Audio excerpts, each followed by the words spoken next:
وہ پسٹل لیے درخت کے پیچھے چھپا تھا۔ کافی لوگ اس راستے سے گزر چکے تھے۔ اب شام ہو رہی تھی اور آمد و رفت بھی کم ہو رہی تھی۔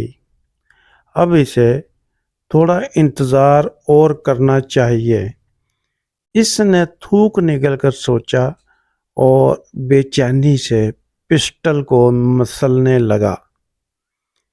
اسے امید تھی آج وہ کسی سے موٹی رقم چھین لے گا اور پھر 2 ہفتے خوب آرام کرے گا۔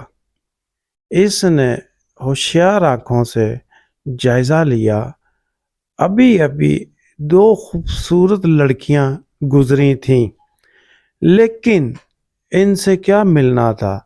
ویسے بھی خوبصورت لوگ کنگلے ہوتے ہیں، اس نے بیزاری سے سوچا اور پھر راستے پر نظر جما دی۔ اب شام گہری ہوتی جا رہی تھی۔ اب صحیح وقت تھا کسی کو لوٹنے کا۔ اب وہ تیار تھا۔ اس نے پسٹل کو چیک کیا۔ پسٹل A1 تھا، کسی بھی نازک مرحلے پر دھوکہ نہیں دے گا۔ اب اسے انتظار تھا شکار کا۔ آخر اسے ایک بوڑھا جوڑا اپنی طرف بڑھتا دکھائی دیا۔ وہ باتیں کرتے آگے بڑھتے آ رہے تھے۔ بوڑھے کی عمر 66 سال کے لگ بھگ تھی اور عورت کی جوانی بھی ڈھل چکی تھی۔ اچانک وہ پستول پکڑے ان کے سامنے آ گیا۔ بوڑھا اس افتاد کے لیے تیار نہ تھا۔ بوڑھے نے دہشت زدہ ہو کر ٹانگ چلائی جو پستول پر لگی اور پستول اندھیرے میں کہیں گر گیا۔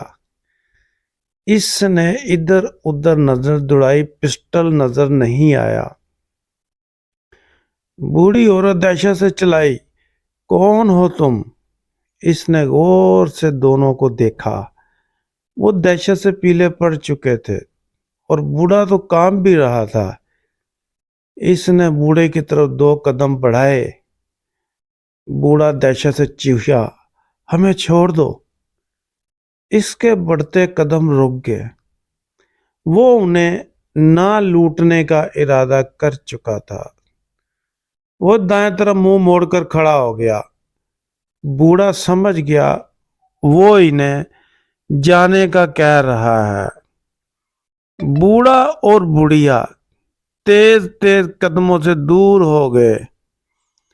اب اسے بھی یہاں سے نکلنا چاہیے تاکہ بوڑھا پولیس کو خبر نہ کر دے۔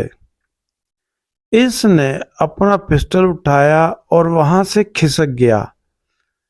آج اسے ناکامی ہوئی تھی۔ وہ نا امیدی سے واپس جا رہا تھا۔ اچانک وہی بوڑھا اسے اپنی طرف بڑھتا دکھائی دیا۔ وہ ٹھٹک کر رک گیا۔ بوڑھا ہنس رہا تھا، یعنی اس کا مزاج دوستانہ تھا۔ بوڑھا اس کے قریب آیا۔ بوڑھے نے اسے کہا، مجھے غور سے دیکھو۔ اسے بوڑھے سے کوئی دلچسپی نہ تھی۔ بولا، انکل چلے جاؤ، مجھے پریشان نہ کرو۔ بوڑھا زور سے ہنسا۔ اسے بوڑھے کی ہنسی میں ایک درندگی محسوس ہوئی۔ وہ چونک گیا۔ اچانک اسے احساس ہوا وہ بوڑھے کے مقابلے میں بہت چھوٹا ہے۔ اس نے پریشان ہو کر بے خیالی میں بوڑھے کے کاندھوں پر ہاتھ رکھا اور بولا، تم کون ہو؟ تب بوڑھے نے کہکا لگا کر کہا، وہ مشہور ڈکیت ہے جس کے سر کی قیمت 10 لاکھ ہے، لیکن اس بوڑھے کی جیب میں 10 روپے نہیں ہیں۔ پھر بوڑھا رونے لگا۔ اس نے حیرت سے بوڑھے سے پوچھا، تم ڈکیت تھے؟ بوڑھے نے کہا، ہاں میں ڈکیت تھا۔ میں نے بے شمار لوگوں کو لوٹا اور لوٹتا چلا گیا۔ مجھے آج تک مزاحمت کا سامنا نہیں ہوا۔ میں نے جس کو بھی لوٹا وہ شرافت سے لٹ گیا۔ پھر جوانی ڈل گئی، ڈاکے چھوٹ گئے، کام نہیں مل سکا کیونکہ میری شکل سے سب واقف تھے۔ پھر مجھے احساس ہوا کاش میں پکڑا جاتا تو یوں نہ ہوتا، میں بھی سدھر جاتا اور سیدھے راہ پر چلتا اور غربت اور بھوک سے بچ جاتا۔ پھر بوڑھا رونے لگا۔ اس نے بوڑھے کو چپ کرایا اور سینے سے لگا لیا۔ بوڑھا ہچکیاں لے لے کر رو رہا تھا۔ پھر بوڑھے نے روتے روتے کہا، آج جب میں نے تمہیں دیکھا تو مجھے اپنی جوانی یاد آ گئی۔